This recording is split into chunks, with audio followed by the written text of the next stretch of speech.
Bonjour à tous, nous sommes mercredi 26 août 2020, il est 10h11, je prends quelques instants après quelques recherches. Alors cette vidéo va traiter de l'économie et parce que je suis tombée sur une vidéo traitant donc de l'entreprise des cartes bleues Visa. J'aimerais savoir, parce que j'ai pas beaucoup entendu de gens parler de ça, mais dans les supermarchés, enfin, dans celui que j'y vais, pas dans tous, mais dans les grosses structures, on a quand même euh, plus de musique. Nous avons tout le temps un message qui est passé comme une propagande stipulant d'éviter euh, les, les paiements en espèces ou par chèque, enfin, pour éviter les contacts, donc de payer en carte bleue. Et c'est tout le temps comme ça, et on n'a plus de musique, on n'a plus rien, on se retrouve avec le même message à chaque fois. Et là, ça m'a interpellée. La première fois que je l'ai entendu et écouté, je me suis dit, là, il y a un problème. Là, c'est les banques. Là, c'est l'argent. C'est vraiment l'argent qui parle. Ce n'est pas un souci de santé. C'est, pour moi, c'était clair et net. C'était un flash. Je me suis dit, c'est pas possible. Donc, je, je laisse passer le temps dans mes recherches aussi pour me faire une idée.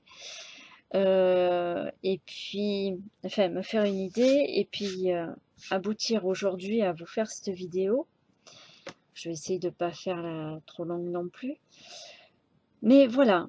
Alors, je vais vous parler un petit peu. Je mettrai les liens de toute façon. La carte, enfin, la société Visa, au départ, elle est américaine. D'accord? J'ai sur Wikipédia, voilà, elle a été créée donc en 1958 à Fresno, donc aux États-Unis. Hein, c'est la Banque America qui a lancé la Banque America Card. Elle est commercialisée dans tout l'État de la Californie et puis voilà, ça a pris de l'ampleur. Et nous avons un essor mondial. Je vous raccourcis. Après, je vous invite à lire quand même les textes de Wikipédia sur l'entreprise Visa. Nous avons quand même... alors attendez.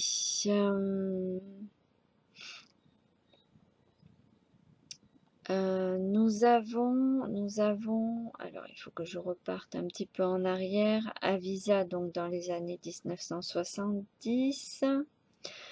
Nous avons la carte Visa classique et la carte Visa premier qui est introduite 2 ans plus tard en 1986.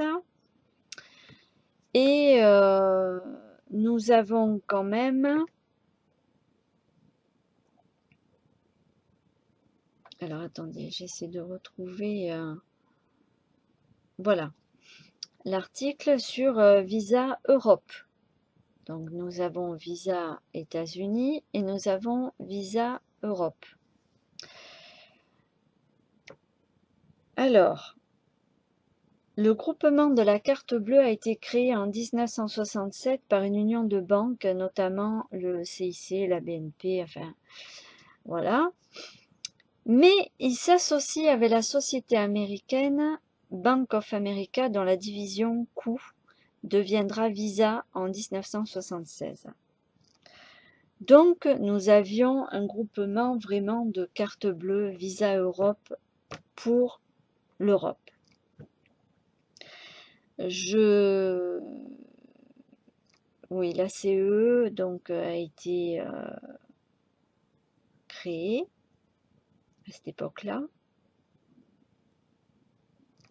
Et Visa Europe est créée en 2004 en tant que société autonome, détenue et contrôlée exclusivement par plus de 4000 banques membres européennes.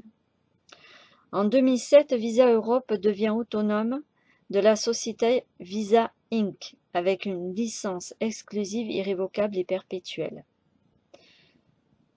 Mais en 2010, Carte Bleue a été rachetée par Visa Europe afin de fusionner les deux activités pour donner naissance à l'association Visa Europe France. Le 2 novembre 2015, Visa Inc. annonce le rachat de Visa Europe pour une somme avoisinant les 21,2 milliards d'euros. Mais entre-temps, il faut que vous sachiez, avant 2015, entre 2008 et 2015, Visa a été mis en bourse, alors qu'elle ne l'était pas au départ. Et là, en cherchant une vidéo justement que je vous donne l'information, la société Visa veut absolument avoir tous les parts de marché partout. Donc déjà, quand il y a introduction dans la bourse, il y a pagaille. C'est pagaille. Bref. Donc, pourquoi? Parce qu'en 2018, Visa investit donc dans des solutions de paiement en ligne sans carte bleue, l'acquisition d'Airsport, une entreprise britannique de transactions transnationales, pour 250 millions de dollars. En janvier 2020, Visa annonce l'acquisition pour 5,3 milliards de dollars de Plaid d'une start-up. Quelques jours plus tard, Visa a annoncé avoir investi dans la start-up Very Good Security, qui est spécialisée dans la protection des données numériques sensibles. Mais là où j'en viens, c'est que Visa veut vraiment avaler tout le monde.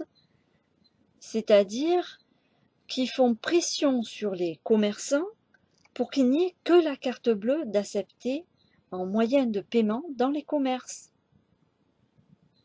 La Bondo, le Coco Vivi 19. Et ensuite, je tombe sur une vidéo de Boursorama, la banque Boursorama, qui, elle, explique bien, je vais vous mettre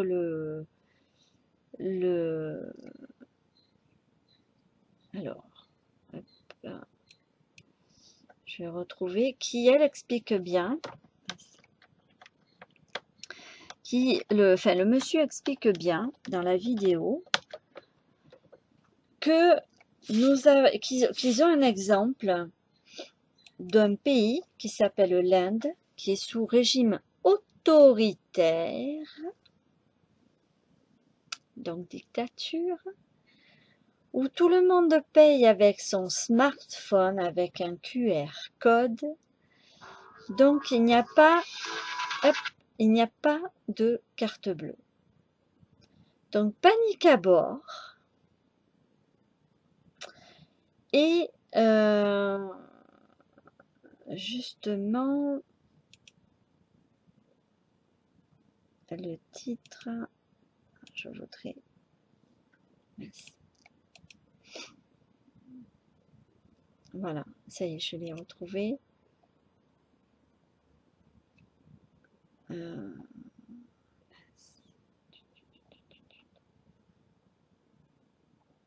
Boursorama. Alors.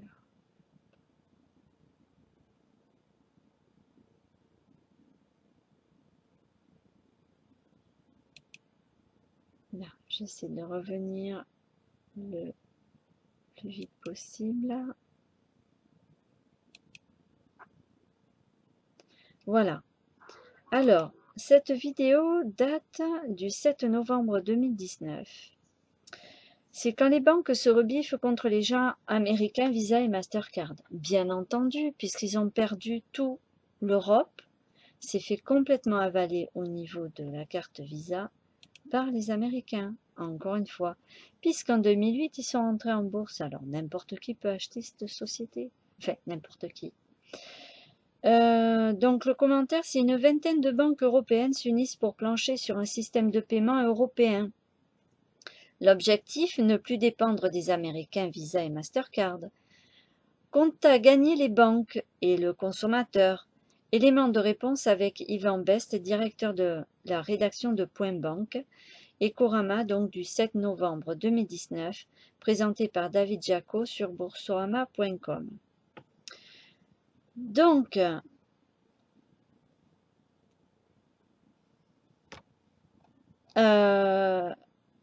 nous avons un cas de figure en Inde où on a imposé à tout le monde le même mode de paiement.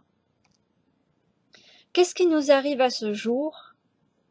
Encore une fois, comme dans d'autres analyses d'experts et d'autres analyses d'employés de banque qui maintenant mettent en avant certains dysfonctionnements et qui permettent de comprendre que ce sont les banques qui nous gèrent tous. Et j'en arrive à aussi... alors, je sais que il y en a qui ne sont pas d'accord, tout ça, mais quand on regarde une des vidéos d'ailleurs de Pascal Trefengui, on retombe un petit peu sur le système de la gnose, sur les 4 castes. On retombe exactement dans le même schéma dans lequel nous sommes. C'est-à-dire que on nous a mis là avec le pouvoir exécutif à l'heure actuelle en France. Donc, pour ma part, je pense que c'est vraiment de toute manière une attaque aux libertés. Dès que de toute façon on rentre en zone financière, vous allez me dire, ah, mais ça fait quoi ça?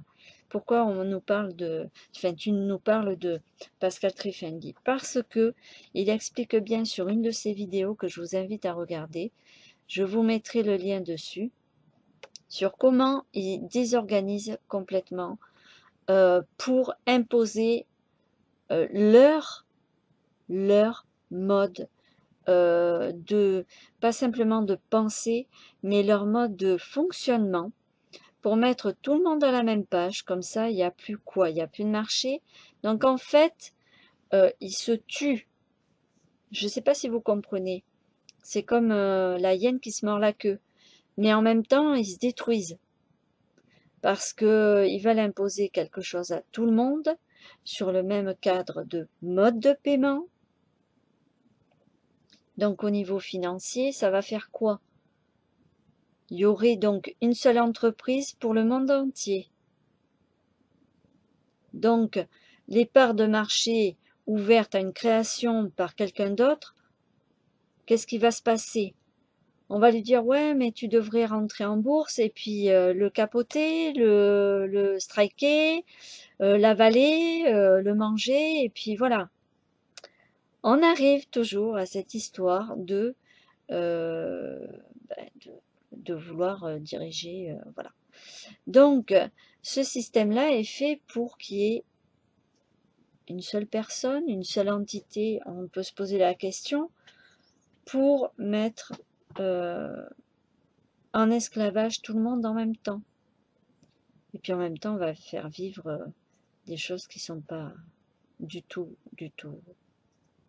en lien avec les lois divines, qui sont tout à fait naturelles et qui sont, quand on est dedans, je le redis, ça va tout seul. On guérit vraiment en douceur. C'est vraiment quelque chose de magnifique, de beau. Donc, dans leurs moyens d'économie et financiers, ben voilà, on en est là. Donc j'espère que les gens vont comprendre ce qui leur arrive. parce que vraiment, ça devient, je veux dire, oncle Picsou, quoi. Oncle Picsou. Bon, bref.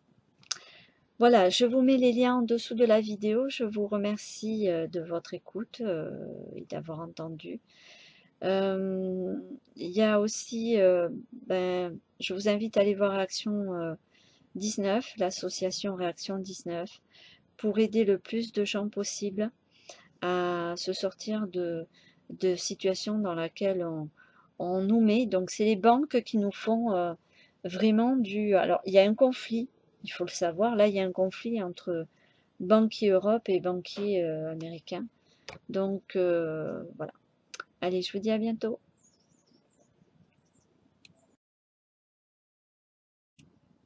Je voulais rajouter quelque chose qui est au sujet de la puissance augmentée aussi pour les téléphones portables.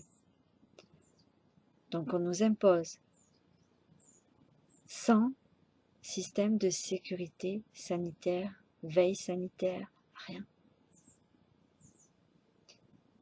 Ils sont devenus fous.